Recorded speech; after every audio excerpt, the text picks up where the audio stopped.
You always have to be prepared for when God's going to use you in an unusual situation. A few weeks ago, my very dear friend committed suicide, and her family came up from out of state to stay with us while they processed all of her affairs. Because there was alienation in the family, lawyers had to be involved, and so we had to make several visits to the attorney's office. Her family, George and Grace, drove in from out of state and stayed with us, so we had a chance to visit with them and get to know them. They also came to church with us one Sunday, even though neither of them ever went to church. Grace had mentioned that her brother went to a born-again church and that he was having an influence on her family.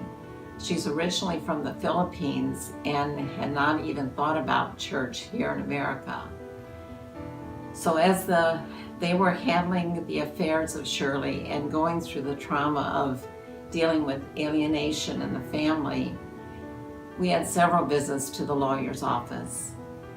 And while George was talking to the lawyer, I went over and talked to Grace about the born-again church and her brother. And here we were alone in the office, and I asked her, would she like to give her life to the Lord?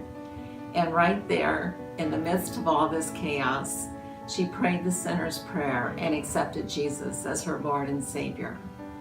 So you never know when God's going to use you. Just to be sensitive to the Spirit and open your hearts to reach out to people in need, because all around us in our community are people who are hurting. And I just hope that everyone has that sensitivity to be prepared and to serve God in every situation.